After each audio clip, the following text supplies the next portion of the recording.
Assalamualaikum warahmatullahi wabarakatuh. Perkenalkan, nama saya Novan Janika Aisyah. Kali ini akan membahas mata kuliah Statistik Ekonomi dan Bisnis yang referensinya dari UTS tahun 2017 dan 2018. Soal pertama terdapat sumber dari UTS tahun 2018. Dari hasil pengolahan data terhadap harga saham 30 perusahaan lembaga keuangan yang terdaftar dalam Bursa Efek Indonesia atau BEI, diperoleh hasil output deskripsi statistik sebagai berikut. Jumlah perusahaan atau N30, min 800, median 600, modus 400, standar deviasi 20, skewness-nya 0,12, dan kurtosisnya 2,45. Dari hasil pengolahan data tersebut di atas, buat analisis. Yang pertama, jelaskan hubungan antara min, median, dan modus harga saham perusahaan lembaga keuangan tersebut. Jawab. Rata-rata hasil output harga saham 30 perusahaan lembaga keuangan yang terdaftar dalam Bursa Efek Indonesia atau BEI yaitu 800. Nilai tengah hasil output harga saham 30 perusahaan lembaga keuangan yang terdaftar dalam Bursa Efek Indonesia atau BEI yaitu 600. Modus atau nilai yang sering muncul hasil output harga saham 30 perusahaan lembaga keuangan yang terdaftar dalam Bursa Efek Indonesia atau BEI yakni 400. Jadi teman-teman di sini benar-benar harus detail ya. Misal, hasil output harga saham 30 perusahaan lembaga keuangan yang terdaftar dalam Bursa Efek Indonesia atau BEI itu harus dimasukkan ke dalam jawaban. Sehingga jika dibuat kurvanya adalah sebagai berikut. Karena modusnya 400, mediannya 600, minnya 800, maka kurvanya lonjongnya ke kiri atau dia kurvanya itu berbentuknya kayak ke arah negatif seperti itu ya. Untuk catatannya, jika min sama dengan median sama dengan modus, maka kurvanya seperti ini atau simetris atau normal. Dan jika min lebih besar daripada median, lebih besar daripada modus, maka kurvanya miringnya ke kiri atau arah negatif seperti soal yang tadi. Dan jika min lebih kecil daripada median atau lebih kecil daripada modus, maka kurvanya arahnya ke kanan, berarti dia arahnya ke positif. Soal nomor 2, tentukan dan jelaskan nilai variansi dan koefisien variasinya. Nilai variasinya sama dengan standar deviasi kuadrat sama dengan 20 kuadrat sama dengan 400. Untuk koefisien variasinya sama dengan simpangan baku atau standar deviasi dibagi rata-rata dikali 100% sama dengan 20 dibagi 800 dikali 100% sama dengan 2,5%. Nomor 3, jelaskan dengan gambar distribusi kemiringan kurva atau skewness harga saham perusahaan keuangan tersebut. Jawab. Karena skewness-nya itu 0,12, berarti kemiringan kurvanya adalah simetris. Kenapa? Karena 0,12 itu diantara minus 1,96 dan 1,96. Untuk catatannya sendiri, kalau misalkan skewness-nya lebih kecil dari minus 1,96, maka kurvanya melonjongnya ke kiri. Dan jika skewness-nya itu lebih dari 1,96, maka kurvanya arahnya ke kanan. Dan jika skewness-nya itu di antara minus 1,96 sampai 1,96, berarti dia kurvanya itu normal seperti yang di soal. Soal nomor 4, jelaskan keruncingan atau kurtosis harga saham perusahaan keuangan tersebut. Jawab, karena kurtosisnya 2,45, maka dia termasuk kurva Platy-Kurtic atau kurtosis Platy-Kurtic. Hal ini dikarenakan kurtosisnya itu lebih besar daripada 1,96. Untuk catatan buat teman-teman, kalau misalkan kurtosisnya itu kurang dari 1,96, maka kurvanya yang seperti warna hijau. Jadi dia loncong gitu, runcing banget gitu ya. Dan jika kurtosisnya itu di antara minus 1,96 dan 1,96, maka kurvanya normal. Jadi seperti gunung biasa gitu ya. Terus jika kurtosisnya itu lebih dari 1,96, maka dia landai, seperti yang warna merah tersebut. Contoh lainnya pada sumber UTS tahun 2017. Dari hasil survei penghasilan per hari dari 40 usaha rental mobil yang diambil secara acak di wilayah Jakarta yang telah diperoleh hasil output deskripsi statistik sebagai berikut. N-nya 40, min-nya 73,125, mediannya 74,500, Mode atau modusnya itu 78.000, standar deviasinya minus 9,866, squareness-nya minus 0,140, untuk kurtosisnya minus 0,783. Dari hasil pengolah data tersebut di atas, buat analisis. Yang pertama, bagaimana hubungan antara mean, median, dan mode atau modus penghasilan per hari usaha mobil rental tersebut. Rata-rata hasil output survei penghasilan per hari dari 40 usaha rental mobil yang diambil secara acak di wilayah Jakarta ialah 73,125. Nilai tengah hasil output survei penghasilan per hari dari 40 usaha rental mobil yang diambil secara acak di wilayah Jakarta ialah 74,500. Nilai sering muncul hasil output survei penghasilan per hari dari 40 usaha rental mobil yang diambil secara acak di wilayah Jakarta ialah 78.000. Nah, jika dibuatkan kurvanya, karena min-nya lebih kecil daripada median lebih kecil daripada modus, maka kurvanya lonjongnya ke kanan, ke arah positif, seperti itu. Soal nomor 2, jelaskan standar deviasi dan variansinya. Standar deviasinya tadi kan minus 9,866, maka variansinya itu standar deviasi kuadrat sama dengan 9,866 kuadrat sama dengan 97,338. Soal nomor 3, jelaskan dengan gambar distribusi data atau squareness-nya. Squareness-nya itu tadi kan minus 0,14. Nah, minus 0,14 ini kebetulan dia berada di antara minus 1,96 dan 1,96. Maka kurvanya sesuai catatan yang tadi, maka kurvanya itu melonjongnya ke atas seperti itu. Lanjut ke soal berikutnya, bersumber dari UTS tahun 2018. Penelitian terhadap merek air minum dalam kemasan 4 tahun yang diadakan oleh Natural Resource Defense Council menemukan bahwa 25% air botol hanyalah air keran yang dikemas dalam botol, berdasarkan Scientific American, Juli tahun 2003. Apabila diambil sampel sebanyak 5 merek air botol, berapakah probabilitas? Nah, berarti diketahuinya ini P sama dengan 25% atau 0,25. Untuk Q sendiri sama dengan 1 dikurang P, yaitu 1 dikurang 0,25 sama dengan 0,75. Untuk rumusnya, P, X sama dengan X sama dengan N, X, P pangkat X, Q pangkat N dikurang X. Nomor 1, tidak ada air keran yang dikemas dalam botol. Berarti jawabannya adalah P, X sama dengan 0 sama dengan 5, 0,25 pangkat 0 dikali 0,75 pangkat 5 dikurang 0 sama dengan 0,237 atau 23,7%. Ini berdasarkan tabel distribusi binomial. Jadi cara nyari dari tabel distribusi binomial adalah itu kan 0,25 pangkat 0 berarti 0,25 ke samping, yang ke bawahnya berarti 0. Tentunya N-nya sama dengan 5 karena tabel distribusi binomial itu N-nya banyak banget, jadi harus dicari satu-satu gitu. Maka kesimpulannya, jadi probabilitas tidak ada air keran yang dikemas dalam botol adalah 23,7%. Soal nomor 2, terdapat kurang dari 2 air keran yang dikemas dalam botol. Maka jawabannya adalah P X kurang dari 2 sama dengan P X sama dengan 0 ditambah P X sama dengan 1. Jadi karena dia kurang dari 2 maka X-nya itu 0 dan 1 ya. Sama dengan 0,237 yang udah dihitung di nomor 1 ini langsung dimasukin aja. Ditambah 5, 1, 0,25 pangkat 1 dikali 0,75 pangkat 5 dikurang 1. Sama dengan 0,237 ditambah 0,396. Sama dengan 0,633. Jadi untuk kesimpulan nomor 2 adalah probabilitas kurang dari 2 air keran yang dikemas dalam botol adalah 63,3%. Untuk soal nomor 3, terdapat lebih dari 2 air keran yang dikemas dalam botol. Berarti PX lebih dari 2 sama dengan PX sama dengan 3 ditambah PX sama dengan 4 ditambah PX sama dengan 5.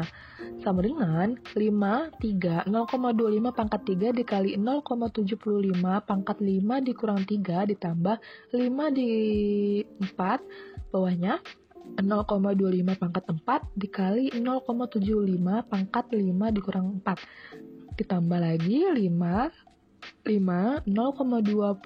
pangkat 5 dikali 0,75 pangkat 5 kurang 5 sama dengan 0,088 ditambah 0,015 ditambah 0,001 sama dengan 0,896 atau 89,6%.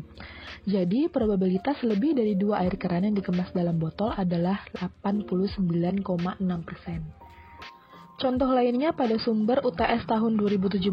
Sebuah perusahaan memproduksi komponen mesin mobil menghasilkan produk 10% yang rusak. Jika diambil sampel acak sebanyak 5 sampel kemudian diuji, berapakah probabilitas? Berarti diketahui P sama dengan 10 dibagi 100 sama dengan 0,1. Maka Q-nya 0,9 didapat dari 1 dikurang P. 1 dikurang 0,1 maka 0,9. Pertanyaan nomor 1, tidak ada produk rusak. Berarti PX sama dengan 0. Sama dengan 5, 0, 0,1 pangkat 0 dikali 0,9 pangkat 5 dikurang 0 sama dengan 0,59 atau 59%. Jadi, probabilitas tidak ada produk rusak adalah 59%. Nomor 2, terdapat 3 produk rusak. PX sama dengan 3 sama dengan 5, 3, 0,1 pangkat 3 dikali 0,9 pangkat 2 sama dengan 0,008 atau 0,8%. Jadi, probabilitas 3 produk rusak adalah 0,8%. Nomor 3, lebih dari 2 produk rusak. Berarti PX lebih dari 2 sama dengan PX sama dengan 3 ditambah PX sama dengan 4 ditambah PX sama dengan 5. 0,008 ditambah 5, 4, 0,1 pangkat 4 dikali 0,9 pangkat 1 ditambah 5, 0,1 pangkat 4 dikali 0,9 pangkat 1. Maka 0,008 ditambah 0,000 ditambah 0,000 sama dengan 0,008 atau 0,8%. Jadi, probabilitas lebih dari 2 produk rusak adalah 0,8%. Untuk soal berikutnya bersumber dari UTS tahun 2018. PTX yang berlokasi di Depok memproduksi 2 jenis lampu pijar nih, yaitu merek Sinar Daya tahan hidup rata-rata 4.500 jam dengan standar deviasi 500 jam. Dan lampu pijar merek Terang daya tahan hidupnya rata-rata 4.000 jam dengan standar deviasi 400 jam. Jika diambil sampel masing-masing sebanyak 100 lampu pijar untuk dilakukan penelitian, berapakah probabilitas selisih beda rata-rata daya tahan hidup kedua lampu pijar? Maka diketahui untuk sinarnya sendiri rata-rata 1 sama dengan 4.500, standar deviasi 1 sama dengan 500, N-nya sama dengan 100. Untuk terangnya sendiri rata-rata 2 sama dengan 4.000, standar deviasi 2 sama dengan 400, N-nya sama dengan 100. Untuk rumus Z sama dengan X1 dikurang X2 dikurang rata-rata dikurang rata-rata 2 dibagi standar deviasi X1 dikurang X2.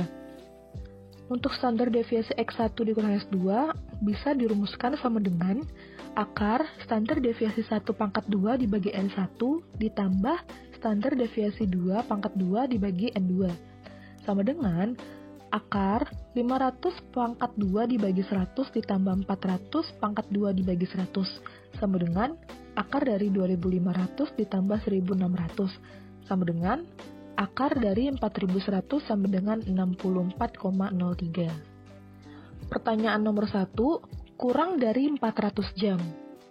Berarti jawabannya Z sama dengan, 400 ini yang ditanya di nomor 1 ya, 400 jam.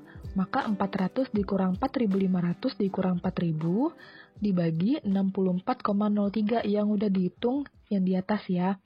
Sama dengan minus 100 dibagi 64,03 sama dengan minus 1,56. Nah, karena di pertanyaannya kurang dari 400 jam, maka minus 1,56 itu gesernya ke kiri.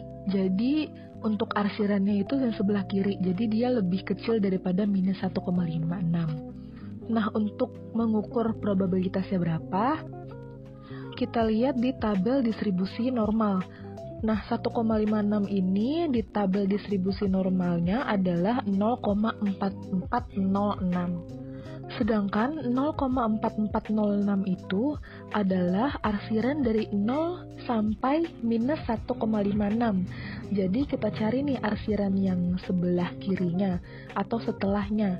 Jadi P X1 dikurang X2 kurang dari 400 sama dengan V Z kurang dari minus 1,56 dong pastinya.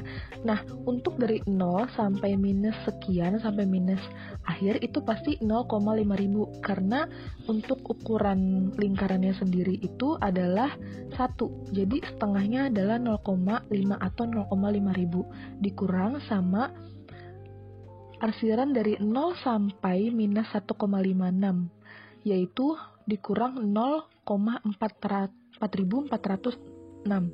sama dengan 0,594 atau 5,94%. Jadi, probabilitas kurang dari 400 jam adalah 5,94%. Untuk soal nomor 2, lebih dari 600 jam, maka Z-nya 600 dikurang 4.500 dikurang 4.000 dibagi 64,03 sama dengan 100 dibagi 64,03 sama dengan 1,56 berdasarkan tabel Z atau distribusi normal ya, sama kayak nomor 1. Kebetulan di sini probabilitasnya sama nih, 0,4406 sama kayak nomor 1. Karena di soal lebih dari 600 jam, maka lebih dari 1,56 berarti P X dikurang X2 lebih dari 600 sama dengan P Z lebih dari 1,56. Maka 0,5000 dikurang 0,4406 sama dengan 0,594 atau 5,94%. Jadi, probabilitas lebih dari 600 jam adalah 5,94%. Nomor 3, antara 400 dan 600 jam. Berarti Z sama dengan 400 dikurang 4.500 dikurang 4.000 dibagi 64,03 sama dengan minus 1,56. Nah, berdasarkan tabel Z, 1,56 ini adalah 0,4406. Z yang untuk 600 adalah Z sama dengan 600 dikurang 4.500 dikurang 4.000 dibagi 64,03 sama dengan 100 dibagi 64,03 sama dengan 1,56. Berdasarkan tabel Z, 1,56 ini adalah 0,4406. Karena di soal nomor 3 adalah antara 400 dan 600 jam, maka 0 sampai minus 1,56 tinggal ditambahin sama 0 sampai 1,56. PZ kurang dari 1,56 ditambah PZ lebih dari minus 1,56 sama dengan 0,4406 ditambah 0,4406 sama dengan 0,881,2 atau 88,12%. Jadi, probabilitas antara 400 jam dan 600 jam adalah 88,12%. Soal berikutnya bersumber pada UTS tahun 2017. Dari hasil proses transformasi dari nilai X akan diperoleh nilai Z. Tentukan probabilitas luas kurva sebagai berikut. Yang pertama, PZ lebih dari 1,58. Maka PZ lebih dari 1,58 sama dengan PX lebih dari 0 dikurang PX kurang dari 1,58 sama dengan 0,5000 dikurang 0,4429 sama dengan 0,0571 atau 5,71%. Hal ini mengapa dikurang? Karena 0,5000 itu adalah setengah kurvanya dikurang sama PX kurang dari 1,58. Jadi 0,4429 ini adalah arsiran untuk 0 sampai 1,58. Sedangkan yang jadi pertanyaannya adalah setelah dari 1,58. Jadi probabilitas lebih dari 1,58 adalah 5,71%. Nomor 2, PZ kurang dari minus 2,45. Maka PZ kurang dari minus 2,45 sama dengan PX kurang dari 0 dikurang PX lebih dari minus 2,45 sama dengan 0,5000 dikurang 0,4929. Kenapa dikurang? Karena 0,4929 itu adalah arsiran dari 0 sampai minus 2,45. Sedangkan yang ditanyakan adalah harus kurang dari minus 2,45. Jadi harus dikurang. Jadi sama dengan 0,0071 atau 0,71%. Jadi, probabilitas kurang dari minus 2,45 adalah 0,71%. Untuk soal nomor 3, P sama dengan Z lebih dari 2,35. Maka, P minus 1,96 kurang dari sama dengan Z lebih dari sama dengan 2,35. Sama dengan PX lebih dari minus 1,96 ditambah PX kurang dari 2,35. Hal ini karena dipertanyakan adalah di antara minus 1,96 sampai 2,35, maka ditambah. Sama dengan 0,4750 ditambah 0,4906. Sama dengan 0,9656 atau 96,56%. Jadi, probabilitas minus 1,96 kurang dari sama dengan Z lebih dari sama dengan 2,35 adalah 96,56%. Teman-teman semua, izinkan saya untuk mengakhiri materi statistik ekonomi dan bisnis kali ini. Semoga kalian semua UTS-nya berjalan dengan lancar meskipun tanda-tandanya adalah kita bisa UTS online. Pokoknya teman-teman harus semangat ya. Jangan lupa belajar dan selalu berdoa. Maaf jika saya ada salah kata dan perbuatan. Terima kasih untuk perhatiannya. Wassalamualaikum warahmatullahi wabarakatuh.